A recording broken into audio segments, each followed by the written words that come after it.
La sorcière, connue pour ses pouvoirs sombres et mystérieux, les accueillit avec un sourire sardonique. Après avoir écouté leurs requêtes avec attention, elle leur remit une poudre magique, affirmant qu'elle transformerait la personne qui la consommerait en une âme tourmentée et démente. De retour au palais, la belle-mère et Nastou complotèrent secrètement pour mettre en œuvre leur plan diabolique. La belle-mère, déterminée à exécuter son plan diabolique, se rendit dans la cuisine pour préparer un jus destiné à Amina. Avec des gestes précis et calculés, elle ajouta la poudre magique, remuée lentement jusqu'à ce qu'elle se dissolve complètement, rendant le liquide apparemment inoffensif. Elle appela Nastou et lui tendit le verre de jus en lui chuchotant de le porter à Amina. Nastou, anxieuse mais déterminée, prit le verre avec précaution et se dirigea vers la chambre d'Amina. Son cœur battait la chamade, anticipant la réussite de leur complot. Arrivée dans la chambre d'Amina, Nastou trouva la jeune princesse occupée à lire près de la fenêtre. Dans sa nervosité, Nastou posa maladroitement les verres sur la table, confondant le verre destiné à Amina avec celui qu'elle tenait déjà en main. Amina, souriante et reconnaissante, remercia Nastou pour le jus. Cependant, avant qu'elle ne puisse le boire, Nastou, assaillie par l'anxiété et la culpabilité, prit un grand verre du jus empoisonné par erreur. En un instant, elle réalisa sa méprise, mais il était déjà trop tard. Les effets de la poudre magique ne tardèrent pas à se manifester. Nastou commença à ressentir une étrange sensation de vertige, suivie par des rires incontrôlables et une confusion croissante. Elle se mit à murmurer des paroles incohérentes, et ses yeux prirent un éclat de folie. Amina, choquée par le soudain changement de comportement de Nastou, tenta de l'aider, mais Nastou se débattait, riant et pleurant à la fois. Les cris attirèrent l'attention de la belle-mère, qui accourut, seulement pour être témoin du résultat tragique de leur propre machination. La belle-mère, horrifiée par ce qu'elle voyait, se rendit compte de l'ampleur de leur erreur. Nastou, autrefois si fière et calculatrice, était maintenant réduite à une âme tourmentée et désorientée, errant comme une folle dans le village. Amina, qui ne comprenait toujours pas ce qui s'était passé, restait auprès de Nastou, essayant de calmer ses crises et de la réconforter. La compassion et la gentillesse d'Amina brillaient à travers ces moments de désespoir, révélant encore une fois la noblesse de son cœur. Le village entier fut bientôt au courant de l'état de Nastou, et elle devint rapidement la cible des moqueries et de la pitié des villageois. La belle-mère, accablée de remords et de honte, commença à comprendre les conséquences de ses actions.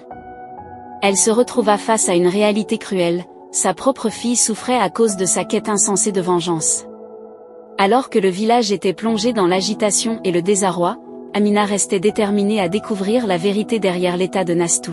Malgré les rumeurs et les spéculations qui circulaient, elle refusa de condamner sa demi-sœur, préférant chercher une explication rationnelle à cette situation tragique.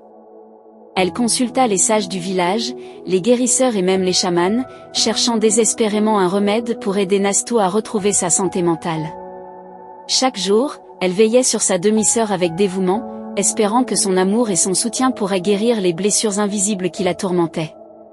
Pendant ce temps, la belle-mère, rongée par le remords et le chagrin, se retirait dans un profond isolement. Les erreurs de son passé la hantaient, et elle se demandait si jamais elle pourrait se racheter aux yeux de sa famille et de son village. Elle pleurait chaque nuit pour la santé de sa fille, réalisant trop tard les conséquences de sa quête aveugle de vengeance. Le village, quant à lui, était plongé dans une atmosphère de tristesse et de confusion. Les habitants se demandaient comment une telle tragédie avait pu survenir, et certains murmuraient que la malédiction qui pesait sur la famille royale était à blâmer. Mais au milieu de la tourmente, une lueur d'espoir persistait, la force et la détermination d'Amina à surmonter les obstacles qui se dressaient sur son chemin. Dans les semaines qui suivirent, Amina ne céda pas à la désolation et à la peur. Au contraire, elle redoubla d'efforts pour aider Nastou à se rétablir, refusant d'abandonner même lorsque les perspectives semblaient sombres. Son amour et sa compassion pour sa demi-sœur étaient inébranlables, et elle était prête à tout sacrifier pour la ramener à la santé. Et tandis que le village se remettait lentement de cette tragédie, une question demeurait dans l'esprit de tous: quel serait le destin de Nastou, et quelle serait la rédemption pour ceux qui avaient joué un rôle dans sa chute précipitée? Seul le temps le dirait, mais une chose était certaine, l'amour et la compassion d'Amina continueraient à illuminer le chemin, même dans les moments les plus sombres. Les jours s'écoulaient lentement dans le village, chaque moment marqué par l'attente anxieuse de nouvelles concernant l'état de Nastou. Pendant ce temps, Amina, déterminée à ne pas abandonner sa demi-sœur, multipliait ses efforts pour trouver un remède à sa condition. Elle parcourait la région à la recherche d'herbes médicinales, consultant les sages et les guérisseurs dans l'espoir de découvrir un traitement qui pourrait ramener Nastou à la santé. Pendant ce temps, la belle-mère, consumée par le chagrin et le regret, cherchait désespérément un moyen de se racheter. Elle se tourna vers les anciennes traditions du village, offrant des prières et des sacrifices dans l'espoir d'apaiser les esprits et de trouver une solution à la détresse de sa fille. Le village, quant à lui, était plongé dans une atmosphère de solennité et de réflexion. Les habitants se rassemblaient autour d'Amina, offrant leur soutien et leur solidarité dans cette épreuve difficile. Des veillées étaient organisées chaque nuit, où les villageois se réunissaient pour prier pour le rétablissement de Nastou et pour la paix dans leur communauté. Et malgré les obstacles et les incertitudes, l'espoir persistait. Car dans les cœurs des habitants du village, brûlait la conviction que l'amour et la détermination d'Amina finiraient par triompher. Ils savaient que tant qu'ils resteraient unis et résolus, aucun défi ne pourrait les vaincre, et que la lumière finirait par percer les ténèbres, apportant la guérison et la rédemption à tous ceux qui en avaient besoin. Après des semaines de recherche et d'efforts inlassables, Amina et le prince finirent par trouver un remède miraculeux pour guérir Nastou. Le village entier fut rempli de joie et de soulagement à la nouvelle de sa guérison, et Amina et le prince furent acclamés comme des héros par tous les habitants. Cependant, la joie fut de courte durée lorsque la belle-mère de Nastou décida de révéler la vérité sur ses actions passées. Elle avoua avoir comploté contre Amina par jalousie et méchanceté, et demanda humblement pardon à sa belle-fille pour tout le mal qu'elle lui avait causé. Amina, remplie de compassion et de pardon, accepta les excuses de sa belle-mère et lui offrit son pardon de tout cœur. Les villageois, témoins de cet acte de rédemption et de réconciliation, furent profondément touchés et inspirés par la capacité d'Amina à pardonner malgré les souffrances qu'elle avait endurées. Quelque temps après avoir demandé pardon à Amina, la belle-mère rendit l'âme dans la paix et la rédemption, sachant qu'elle avait trouvé la réconciliation et le pardon avant de partir. Son départ fut marqué par le respect et la compassion de tout le village, qui se rassembla pour lui rendre un dernier hommage et lui offrir des prières pour son voyage vers l'au-delà. Avec la guérison de Nastou et la réconciliation entre Amina et sa belle-mère, une nouvelle ère de paix et d'harmonie s'installa dans le village. Les habitants, témoins de la force de l'amour et du pouvoir du pardon, s'unirent pour reconstruire leurs relations et renforcer leur communauté. Amina et le prince furent célébrés comme des héros pour leur dévouement et leur compassion, et leur histoire d'amour devint légendaire dans tout le royaume. Leur union symbolisait l'espoir et la possibilité de surmonter les épreuves les plus difficiles avec courage et détermination. Dans les semaines qui suivirent, le village se transforma en un lieu de joie et de festivité, avec des célébrations qui duraient jour et nuit. Les habitants se réjouissaient de la guérison de Nastou et de la réconciliation au sein de leur communauté, et ils regardaient vers l'avenir avec optimisme et espoir. Amina et le prince, désormais unis par un lien indissoluble, dirigèrent le village avec sagesse et compassion, veillant sur le bien-être de tous ses habitants.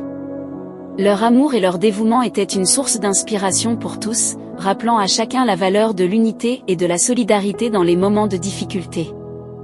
Et ainsi, dans le village d'Amina, une nouvelle ère de prospérité et de bonheur commença, guidée par les leçons de compassion, de pardon et d'amour véritable.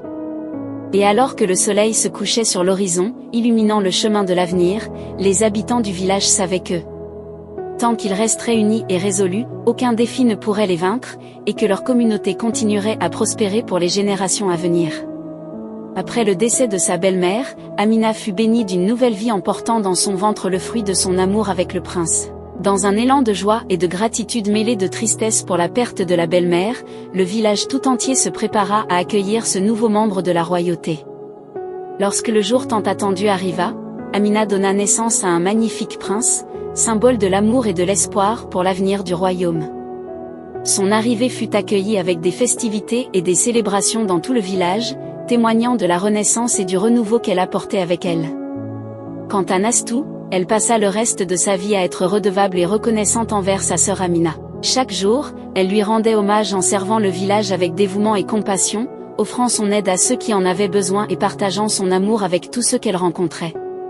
Ainsi, dans le village d'Amina, l'amour, le pardon et la gratitude étaient les piliers sur lesquels reposait leur communauté.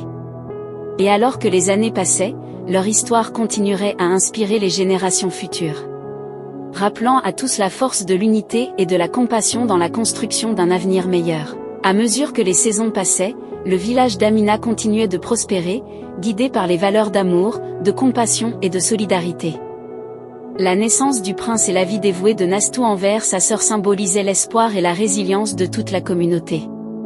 Amina éleva son fils avec sagesse et amour, lui enseignant les valeurs qui avaient fait la force de leur famille et de leur village. Le prince grandit entouré de l'affection de ses parents et de l'admiration de tout le royaume, destiné à devenir un dirigeant juste et bienveillant. Quant à Nastou, elle continua à servir le village avec dévouement, devenant un pilier de la communauté et une source d'inspiration pour tous ceux qui la connaissaient. Sa gratitude envers sa sœur était infinie, et elle consacra sa vie à rendre hommage à l'amour et au sacrifice qui avaient transformé leur destinée. Et tandis que le temps passait, l'histoire d'Amina, du prince et de Nastou resta gravée dans les mémoires du village. Transmise de génération en génération comme un exemple de courage, de compassion et de résilience. Leur histoire était devenue une légende, rappelant à tous les habitants du royaume la force de l'unité et de la bonté dans la construction d'un avenir meilleur pour tous.